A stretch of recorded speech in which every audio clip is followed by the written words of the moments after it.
Bismillahirrahmanirrahim. Assalamualaikum warahmatullahi wabarakatuh.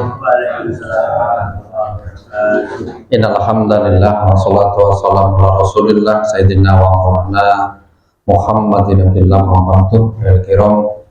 Bapak Ibu jamaah Isya yang insyaallah dirahmati Allah. Puji dan syukur alhamdulillah, sholawat dan salam senantiasa tercurah kepada junjungan kita Nabi besar Muhammad sallallahu alaihi wasallam. Mudah-mudahan kita semua senantiasa mendapatkan taufik dan hidayahnya serta dan syafaatnya, amin Allahumma amin. Mengawali taklim, mari kita sedikit atau sebentar sejenak berzikir. Subhanallah walhamdulillah wa la ilaha illallah Allahu Akbar. Subhanallah walhamdulillah wa la ilaha illallah Allahu Akbar. Subhanallah walhamdulillah wa la ilaha illallah Allahu Akbar. Allah mengingatkan alladzina amanu wa tatma'innu qulubuhum bi dzikrillah. Allah bi dzikrillah tatma'innul qulub. Orang-orang yang beriman kepada Allah, yang mereka mengendaki ketentraman dalam hatinya, mereka senantiasa berzikir kepada Allah. Dan Allah menegaskan dalam ayat itu, Allah bidzikrillah tatmainnul qulub. Ketahuilah bahwasanya hanya dengan zikir kepada Allah hati kita akan menjadi tenang. Maka kunci kebahagiaan, kunci ketenangan hidup adalah dengan mengembalikan segala urusan kita, apapun bentuk urusannya, apapun bentuk masalahnya, kembalikan semuanya kepada Allah Subhanahu wa Ta'ala. Termasuk mungkin yang lagi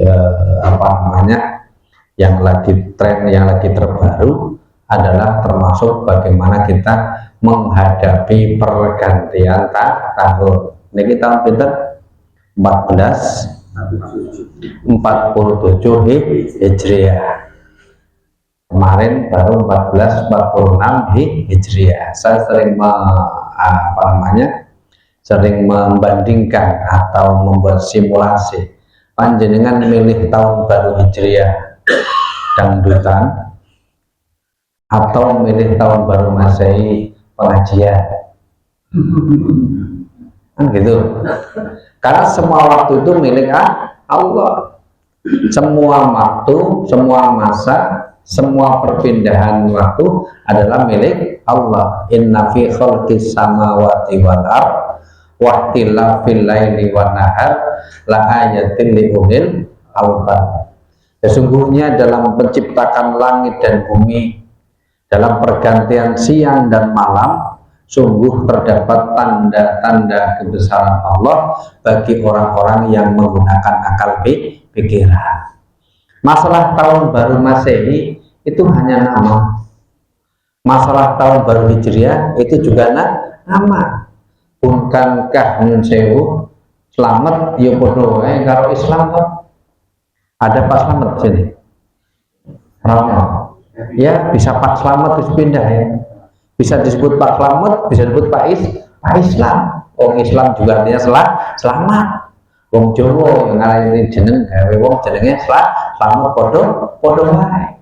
Masalah pergantian waktu apapun tidak menjadi masalah nama tahunnya itu apa. Yang menjadi masalah adalah apa yang kita lakukan. Maka tadi saya perhatikan, buat apa ibaratnya memperingati tahun baru Hijriah kalau isinya jeng-jeng po, isinya orang genah. Ya lebih baik memperingati tahun baru Masehi tapi isinya zikir, sholawat, pengajian. Kalau panjenengan milih, yo idealnya aku milih tahun baru Islam, tahun baru Hijriah isinya pengajian. Loh, pilihannya tadi kok dua, multiple choice tadi, tahun baru Islam dangdutan atau tahun baru Masehi sholawatan, ibaratnya seperti itu. Kenapa?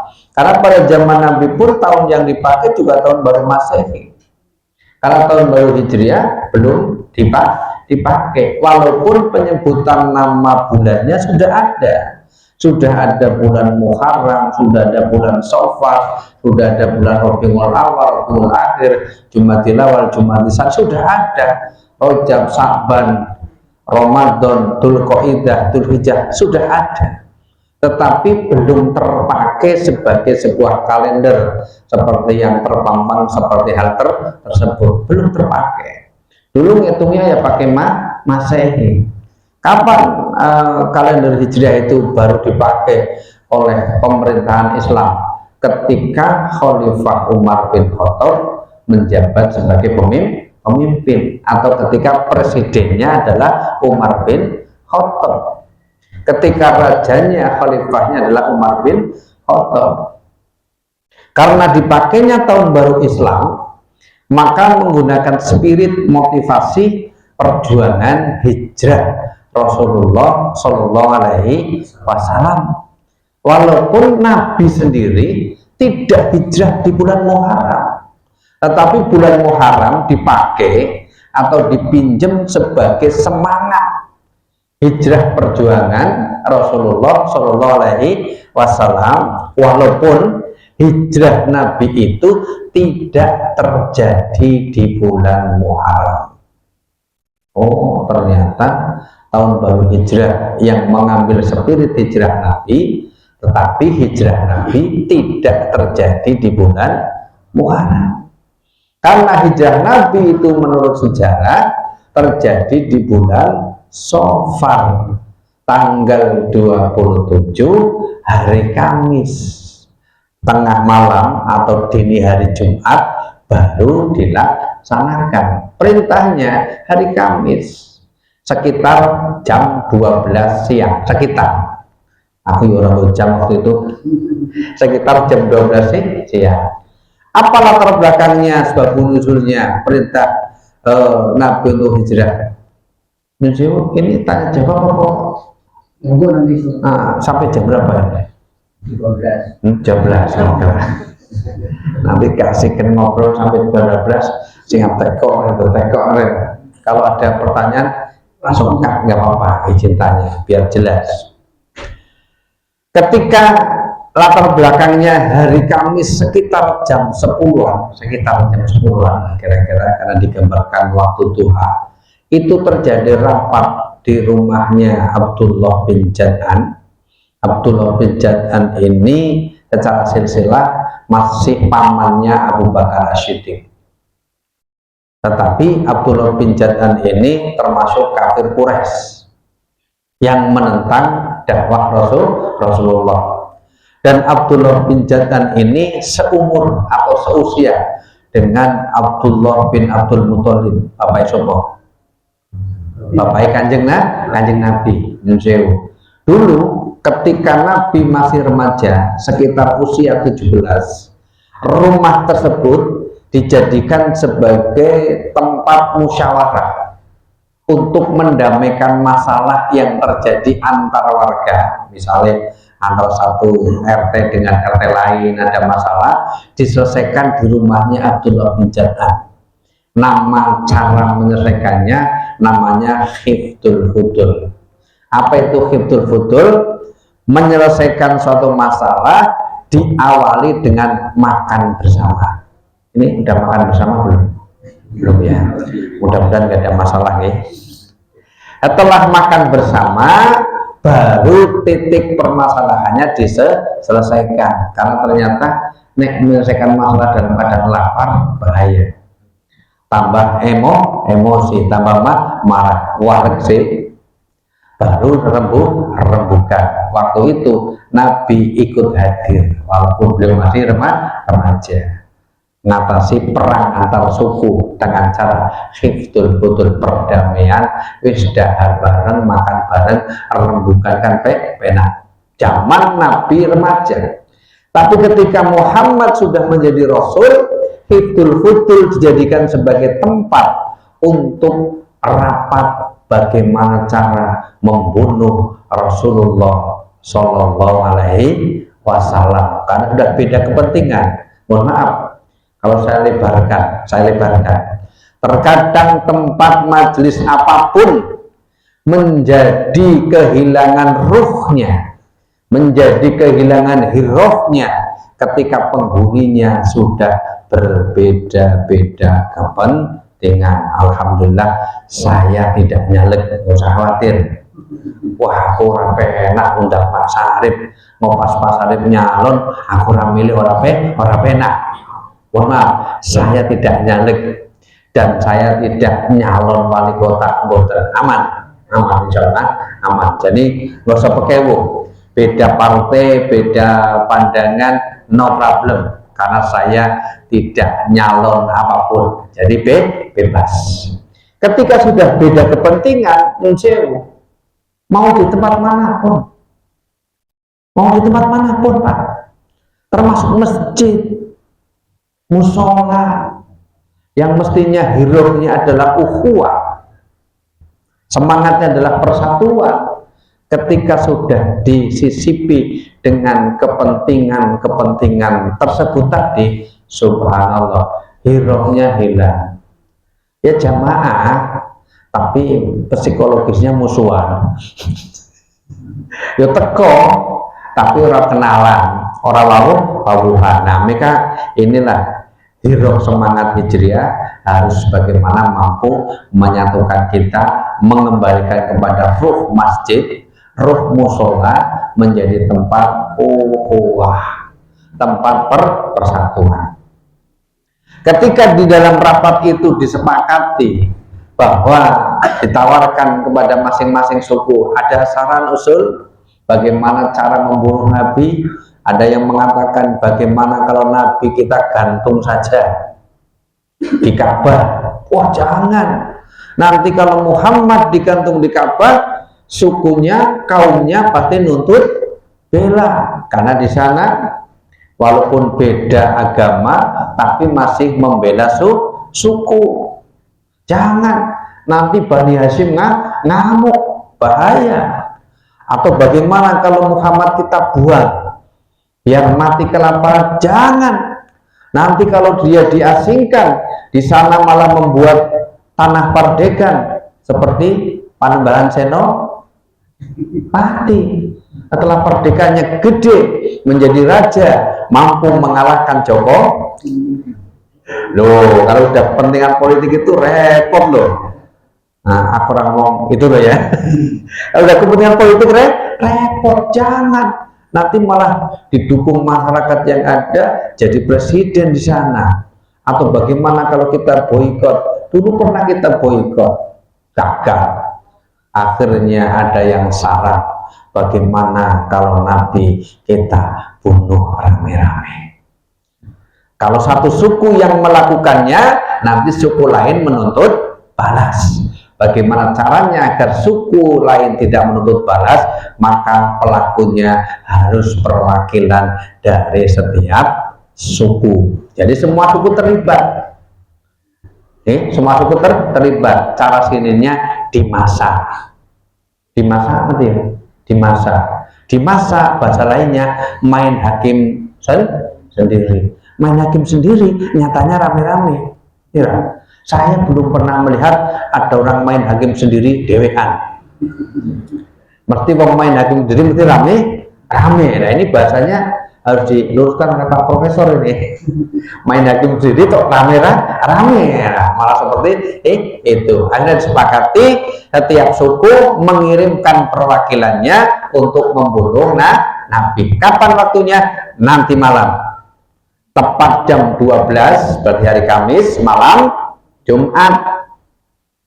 Kalau menurut kalender Hijriah sudah hari Jumat, karena sudah pergantian maghrib, itu sudah pergantian hari.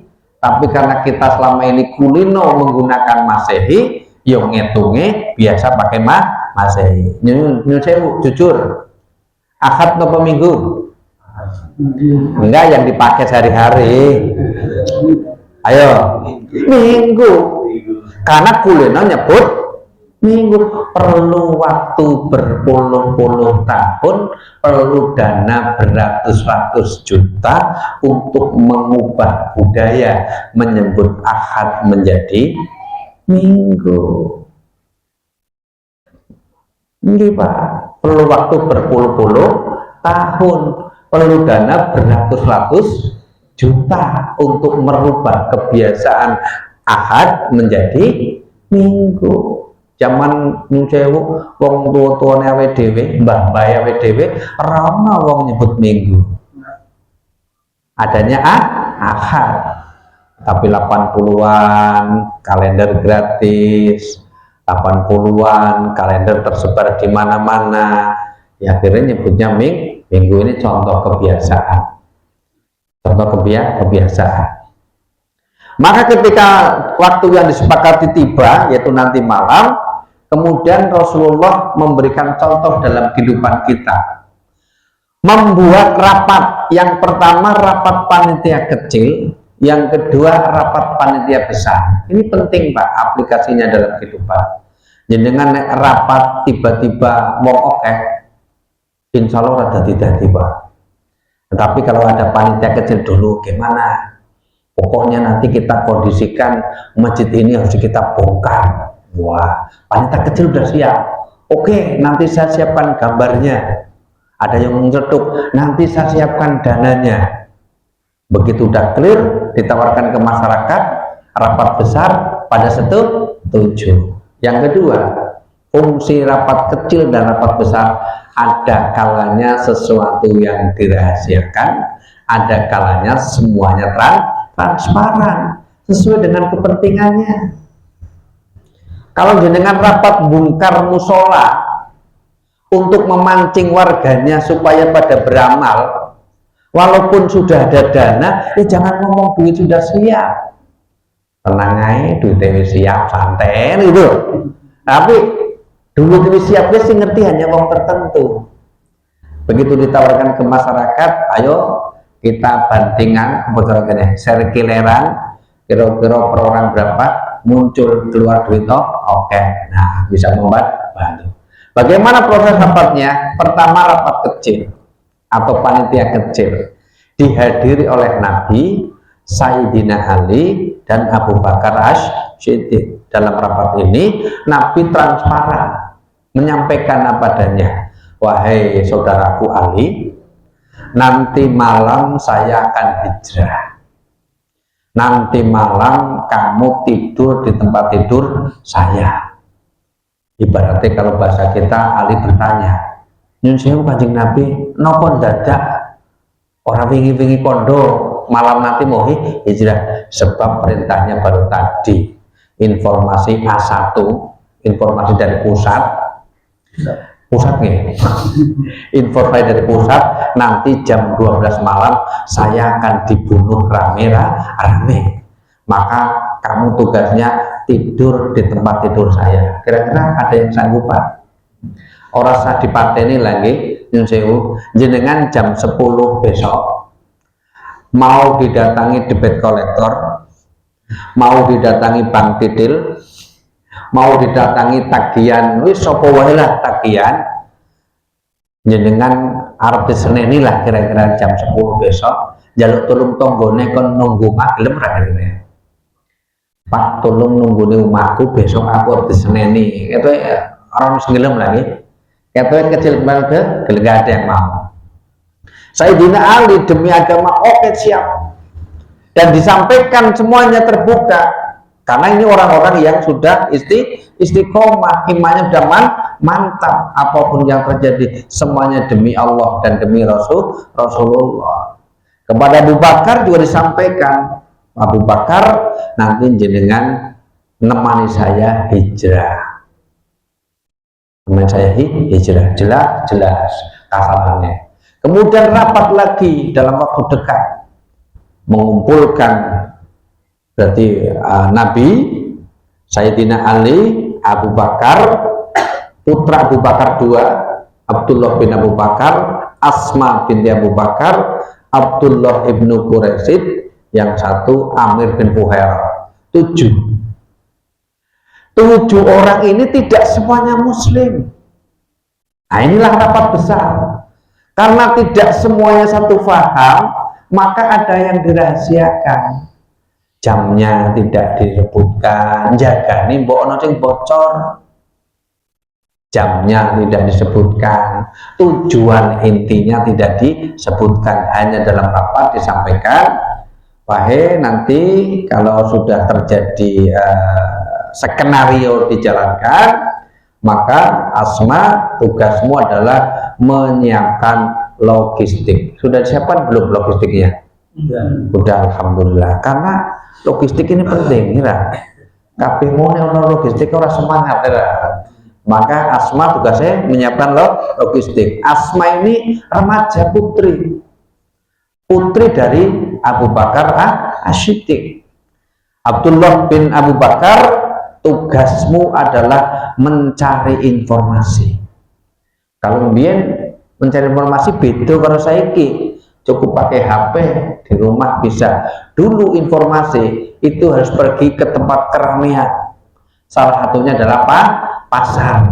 Di sanalah akan ada info. Wah, besok tanggal 20 hari Ahad Pon, Pak Edi Irmadi mau nikahkan anaknya misalnya. Dari mana mereka tahu? Karena kemarin Pak Dwi Irmadi sudah memborong dagangan, udah pesen telur, udah pesen. Wong pasar ngerti kabeh. Dari berita itu jadi tahu semua. Dari ujung kampung doruk do ngerti kabeh. Biar informasi seperti itu. Maka Abdullah bin Abu Bakar, tugasmu dolanan nang pasar, mencari informasi apa yang akan dilakukan oleh kafir Quraisy. Sedangkan Amir bin Fuhairah tugasnya menggembala kambing. Tidak disebutkan, hanya mulai besok Mas Amir tugasmu menggembala kambing di Mekah bagian selatan. Tidak ngomong saya mau lewat, tidak. Ini bocor halus biar. Kadang konco yo kasing tega, ini betul. Banyak tuh teman yang tega mengkhianati, membocorkan rahasia. Abdullah bin Quraisyid, tugasmu nanti ya mungkin sekitar hari Minggu lah, hari Ahad malam kamu ketemu saya di kota Mekah bagian selatan arah barat. Hanya begitulah kira-kira. Clear. Maka kemudian terjadilah waktu malam, kemudian Nabi sudah tengah malam persiapan mau hijrah. Doa itu penting, ini pelajaran dalam hidup kita. Ikhtiar itu penting, doa juga penting. Kalau Nabi pas Allah paling Gusti Allah ya orang menyelamatkan aku, selesai urusan, enak. Tetapi Allah dan Nabi-Nya ingin mengajarkan kepada kita dalam menghadapi masalah apapun masalahnya harus dilengkapi ada usaha, ada doa. Nabi ketika jam 12 malam sudah tadi ikhtiarnya dengan rapat, kemudian ikhtiarnya hati-hati, pelan-pelan langkahnya, kemudian ikhtiarnya dia mengambil pasir, kemudian ditaburkan ke pintu karena luar, itu ikhtiar. Kemudian disertai dengan doa, waj'alna min baini aydihim saddan wa min khalfihim saddan fa asainahum wa hum la yubsirun, supaya mereka tidak melihat. Maka ini menjadi doa, tapi kadang zaman awal dhewe naik bis, doa ini disalahgunakan. Ya Allah, muga-muga kondektur orang weruh ya Allah. Nah, kan malah jadi salah ya. Donga supaya orang bayar itu kan salah. Tapi nyun sewu, zaman usia kita usia beling, orang bayar bis menjadi kebanggaan ya benar. Jangan numpak angkot orang bayar senengnya luar biasa itu. Melakukan kesalahan luar biasa. Itu masa-masa yang namanya jajah melankoli, masa anak-anakmu muda. Maka ketika Rasulullah hijrah, Kemudian beliau keluar, ketika tengah malam datang, ketika mau membunuh bareng-bareng, ternyata yang di dalam itu adalah Sayyidina Ali. Ras itu dipateni. Kenapa Nabi jalan ke arah selatan? Karena Madinah itu sebelah utara kota Mekah. Logikanya kalau Nabi lari dari Mekah, pasti melayunya ngalor. Karena sebagian sahabat Nabi kan sudah pada hijrah ke Madinah. Berarti Nabi nyusul, berarti larinya kemana? Ke utara. Maka disinilah hebatnya Nabi, dilengkapi dengan strategi perang yang luar biasa. Kalau Nabi langsung jalan ke utara, pasti terkejar.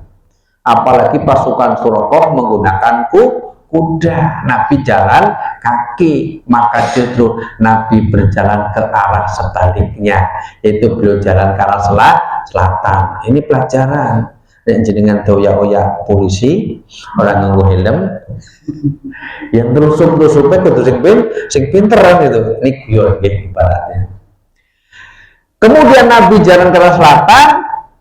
Bukankah di selatan itu sudah disiapkan penggembala? Siapa namanya tadi?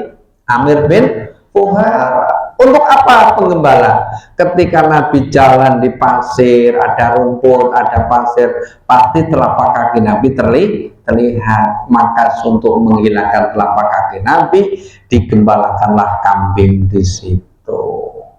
Luar biasa, ikhtiar, doa, strategi. Setelah itu kalau Nabi terus berjalan, pasti kelihatan. Maka Nabi bersembunyi terlebih dahulu di sebuah gua, namanya Gua Sur. Gua Sur. Nabi bersembunyi di situ kurang lebih 3 malam. 3 malam secara logika, nah inilah munculnya mukjizat. 3 malam secara logika, apakah burung bisa bertelur? Sempat membuat sarang? Tidak. Karena membuat sarang itu perlu proses. Apakah dengan 3 malam atau hanya 1 malam pertama Nabi masuk ke dalam gua, kemudian ramat itu dibuat oleh sepo garang-ganti cara nggonku iki. Ini apa jenenge? Sing laba-laba gue. Dalam semalam mampu menutupi gua sebegitu besar? Tidak. Tapi ini mukjizat dari Allah. Begitu Nabi di dalam, laba-laba sudah menutup. Begitu Nabi di dalam, burung sudah bertelur. Maka ketika dicari oleh Quraisy, tidak yakin, nggak mungkin ada orang tidak di dalam. Sementara ular padang pasir itu begitu bahaya, maka Nabi diselamatkan. Bahkan di gua itu juga terjadi kisah Abu Bakar digigit ular, kisah suara burung, dan kisah suara cicak. Di mana kisah suara burung dan cicak ini pernah dialami pada zaman Nabi Ibrahim alaihi salam. Dan kisah burung dan cicak sekaligus sebagai nasihat perilaku manusia, terkadang seperti burung, terkadang seperti cicak. Ketika Nabi Ibrahim dibakar, ada burung yang berjuang ke sana kemari, burung-burung kecil, cara saya namanya emprit. Tahu burung emprit ya? Yang cilik-cilik. Kemudian karena evolusi alam, kemudian di era tahun 60-an 70 itu banyak bangunan tinggi. Yang punya bangunan tinggi waktu itu adalah gereja, karena masjidnya masih kecil-kecil, onone langgar. Maka burung itu supaya aman, dia berumah di gedung yang tinggi, maka burung itu berganti nama menjadi burung gereja. Murtad dia. Tapi setelah tahun 80-an mulai berdiri Masjid Muslim Amal Bakti, apa itu? YMP Aceh. Betul ya? Yayasan Amal Bakti Muslim Pancasila. Banyak masjid-masjid tinggi. Ada Masjid Istiqlal tinggi, ada masjid di Kabupaten Masjid Agung tinggi. Akhirnya burung itu pengen selamat juga, dia pindah dari gereja-gereja yang dulu dianggap tinggi, sekarang banyak masjid yang lebih tinggi, maka burung itu kemudian mu'alaf. Kan tadinya di gereja, pindah ke masjid, jadi mu'alaf, maka burung itu disebut dengan burung prit kaji. Kenapa disebut prit kaji? Karena ndase podo putih. Wah, disebutnya burung prit kaji. Nah, yang menjadi filosofi, burung itu kecil, tetapi dia terbang ke sana kemari dengan paruhnya, dia mencari air untuk memadamkan kobaran api yang begitu besar. Allah tidak melihat hasil yang kita lakukan, tetapi Allah melihat niat dan ikhtiar yang kita lakukan. Jadi ini ono wong butuh, ono wong perlu pertolongan. Walaupun mungkin pertolongan kita tidak seberapa, berikan pertolongan kepada orang lain, seperti perjuangan burung. Tetapi sebaliknya, ada watak manusia yang difilosofikan seperti cicak. Begitu melihat Nabi Ibrahim dibakar, cicak kegirangan. Bahkan dia menghembuskan supaya baranya semakin besar. Gitu. Itulah gosip. Itulah hibah. Itulah nonggo sing ora cetha. Nonggo ngerti ya? Ngendong. Ngendong nonggo sing ora cetha. Oh iya, aku yo ngerti kae kok Bu Sarip wingi nganggo gelang, tapi aku ngerti iki gelange palsu. Wis palsu wae nyilih. Sing nyilih wingi urung tiba wis cerita. Itulah cicak. Ya tidak menutup kemungkinan dalam hidup pasti ada orang seperti cicak, ada orang seperti burung. Nah, sampai di sini ini pelajaran. Kalau saya sampai hijrah nanti sampai jam 12 malam tenang ya. Mungkin sebelum saya lanjutkan barang 10 menit lagi, ada pertanyaan mungkin? Tidak ada? Alhamdulillah. Nek kuliah ini terus cerdas kabeh, senang ya. Nanti langsung lulus lah ya. Tidak ada? Kalau tidak ada, saya lanjutkan ya. Kemudian kisah lain di gua itu, di samping kisah burung dan cicak, ada ular yang mematok ibu jari kaki Abu Bakar As-Siddiq. Abu Bakar begitu sayangnya dengan Nabi kelelahan, maka dibiarkan dia tidur bantalan dengan kaki Abu Bakar. Abu Bakar tahu di padang pasir apalagi di gua itu banyak binatang berbisa, bajunya dirobek sampai compang-camping untuk menutupi lubang. Bajunya sudah compang-camping untuk menutupi lubang, masih ada satu lubang yang belum tertutup, maka ditutuplah dengan ibu jari kakinya. Kakinya madal menutupi lubang. Lubang yang ditutupi dengan ibu jari kaki Abu Bakar As-Siddiq, disitulah ada ular yang ketika dia diciptakan sudah dijanjikan oleh Allah dia akan bisa menatap kekasih Allah. Kata ular itu minta, ya Allah, Engkau jadikan aku sebagai seekor ular, tetapi aku hanya minta kepadamu, berikan kesempatan aku melihat wajah kekasihmu, yaitu Nabi Muhammad. Kata Allah, kalau kamu ingin melihat wajah kekasihku, maka kau bersembunyilah, bersaranglah di gua Jabal Sur. Sejak diciptakan sampai Nabi ke situ, dia berada di situ, nunggu pengen jumpa Rasulullah. Sewu jenengan kangen karo pengen weruh. Begitu weruh kok arep ndelok ketutupan, ndongkol mboten. Ndongkol. Ora saso apik-apik banget lah. Aku yang ndongkol ya. Pengen weruh malah wis ngarep moto malah ditutupi. Jorok ya bisa ya. Kasarannya seperti itu. Maka karena dongkolnya ular itu, kaki Abu Bakar digigit. Karena menahan rasa sakit, tidak mau lepas kakinya, karena Nabi istirahat, meneteslah air mata Abu Bakar. jatuh ke pipi Nabi. Nabi terbangun dan bertanya, wahai Abu Bakar, kenapa engkau menangis? Apakah engkau menyesal menemaniku? Apakah engkau menyesal hijrah? Abu Bakar rawani ngomong ibaratnya gitu. Disinilah kisah ini turun ayat, yang ayat itu menjadi viral oleh Abdurrahman siapa itu? Habibur Rahman. La tahzan innallaha ma'ana. Jangan bersedih, sesungguhnya Allah bersama kita. Ayat ini kemudian ditulis menjadi sebuah novel. Novel itu kemudian difilmkan, namanya Ayat-Ayat Cinta. Ini wong nom-nom nggih. Kemudian ketika cinta bertasbih dalam mihrab cinta kupinangko dengan wis oke lah we. Jadi novel itu berawal dari la tahsyan innallaha ma'ana. Maka kesannya Abu Bakar, saya tidak menyesal, saya tidak bersedih, saya menahan rasa sakit karena digigit ular.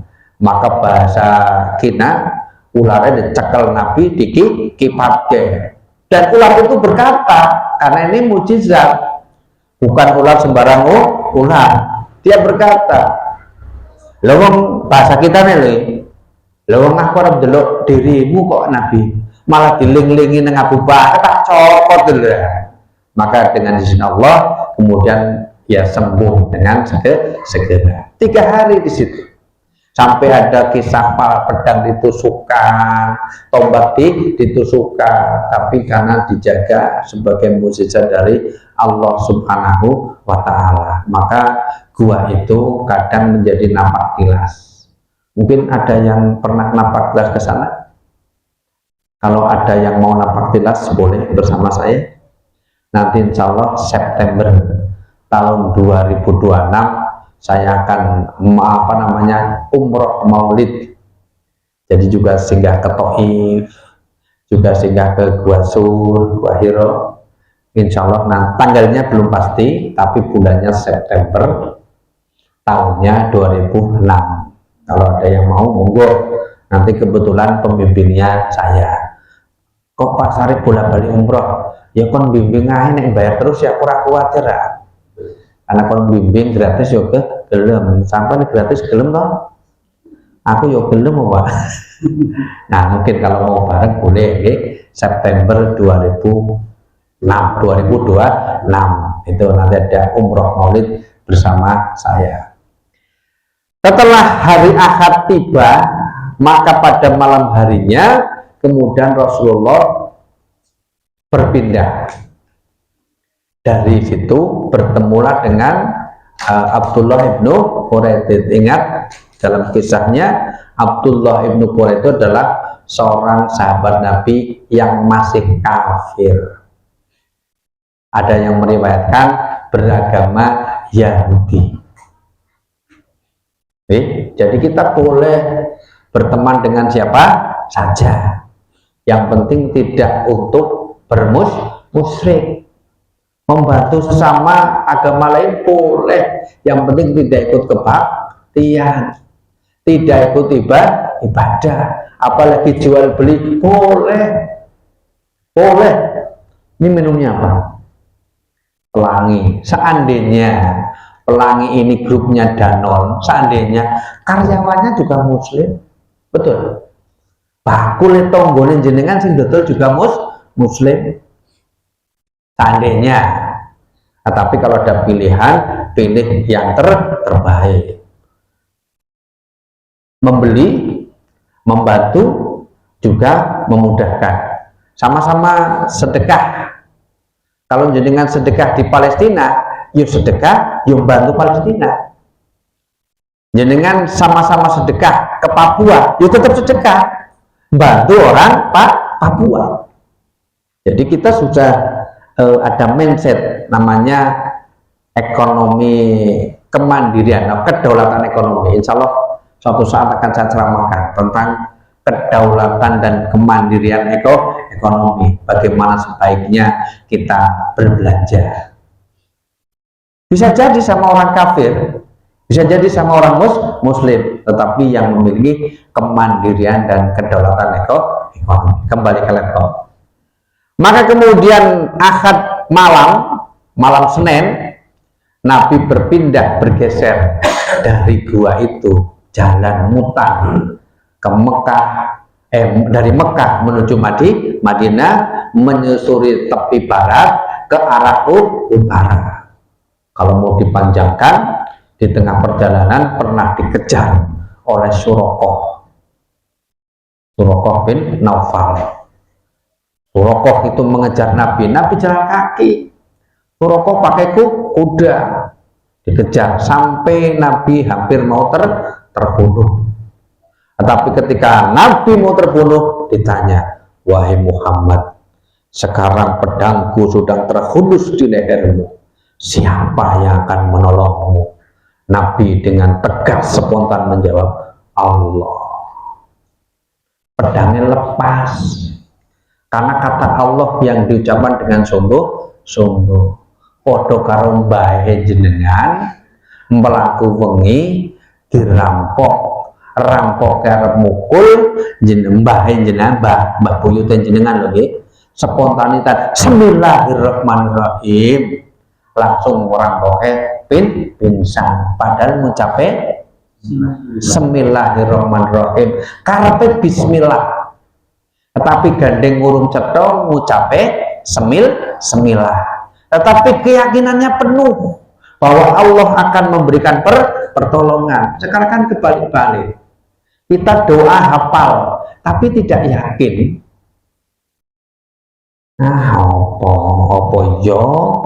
Orang yakin. Maka di beberapa kitab itu kita disindir, wong merindukan surga tapi kelakuannya neraka. Wong wedi neraka tapi kelakuannya nggak bau surga. Omong kosong. Banyak yang omong kosong. Maka kemudian Suraqah terjatuh, ganti pedangnya direbut. Sekarang siapa yang akan menyelamatkanmu, wahai Suraqah? Rasa ngomong. Itu corong gelut mati. Engkau saya ampuni, engkau saya maafkan. Kalau kelak engkau masuk Islam, engkau akan mengenakan mahkota dari Persia. Ini Suraqah belum masuk Islam, tapi sudah dikatakan oleh Nabi, engkau nanti akan menggunakan mahkota dari Persia. Persia itu mana ya? Sudah tahu nggak Persia? Persia saya ke Iran. Iran itulah dulu Persia. Persia itu atau Iran sekarang itu salah satu dari dua negara yang disebut dalam Al-Quran. Romawi itu juga dalam Al-Quran. Bakir, Rum, dan seterusnya. Saya tidak membahas masalah Palestina. Kalau dibahas nanti hari tersendiri, waktu tersendiri, terlalu lebar. Maka singkat kata kemudian Suraqah walaupun belum syahadat, tetapi dia tidak membunuh Nabi dan berjanji tidak akan memberitahukan keberadaan Nabi. Kemudian Nabi berjalan sampai di Kuba, beliau membangun masjid. Maka masjid pertama yang dibangun dengan tangan Nabi adalah Masjid Kuba. Tetapi masjid itu dibangun dengan tipu muslihat, dengan harapan ketika Nabi sholat akan dibleki waktu supaya Nabi wafat meninggal. Maka Nabi tidak sholat di situ. Malaikat murka seperti kejadian di Taif, dan insya Allah nanti pun umroh saya akan sampai ke Taif. Kalau mau gabung monggo. Maka kemudian Nabi melanjutkan perjalanan dari Taif baru menuju Madinah. Di Madinah orang sudah kangen menunggu, pengen bertemu. Sing kangen orang wong Islam, orang Yahudi, orang Nasrani di Madinah yang mendengar perilaku akhlak Nabi, mereka kangen pengen segera berjumpa dengan Nabi. Maka saking kangennya tiap hari ada yang naik pohon ngintip, wah sampai mana ini Nabi, ada yang naik bukit ngintip sampai mana Nabi. Akhirnya pada suatu hari Nabi sudah dapat tumpangan onta, terlihat ada 2 onta sedang berjalan, ditunggangi dengan dua orang menerka. Itulah mungkin Nabi. Dicermati semakin dekat, betul ternyata itu Nabi. Begitu mereka yakin bahwa itu Nabi, maka orang Madinah yang Islam, yang non-Islam, semuanya berdiri kemudian menyambut Nabi dengan sholawat. Sholawatnya apa? Siapa bilang zaman Nabi tidak ada sholawat? Kisah ini tidak ada sejarawan yang memungkiri. Kisah ini semuanya mensahihkan. Ketika Nabi datang, semuanya menyambut dengan sholawat. Tola'al badru alaina. Ayo sing saiki monat, yang sekarang ini tidak percaya zaman Nabi ada sholawatan, bantahan kisah ini. Zaman Nabi ada sholawat. Kemudian muncul pertanyaan, ngopo ben doro sholawatan, ngopo ben doro yasinan, kan gitu. Lalu perang itu kalau ada itu lebih utama. Misalnya jenengan sekarang, jenengan yo hari ini perang antara Gedawan sini dengan dia, dengan Padang Sari. Uang yang dibutuhkan itu perang. Oh jenengan sholawatan, yo edan jenenge. Wong liyane perang kok malah sholawatan. Lagi perang ini Gedawan sini dengan Padang Sari, jenengan malah tahlilan baik. Ya ora bener, yo maju perang.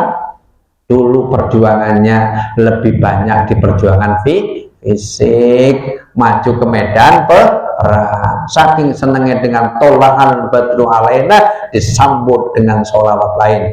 Anta samsun, anta badrun, anta nurun, fauqa nuri subhanallah.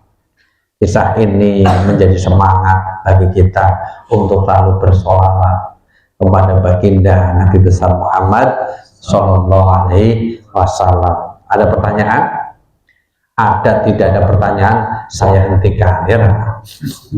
Nanti kalau disambung episodenya kisah berikutnya. Bagaimana ketika Nabi bertemu dengan para sahabat, bagaimana kisahnya Nabi kok bangun masjid di tanah itu punya siapa, setelah bangun masjid apa yang dilakukan.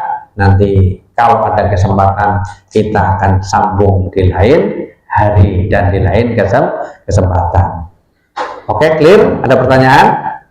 Tidak ada? Insya Allah materinya sudah saya sampaikan. Ujiannya tidak jauh dari itu, ya.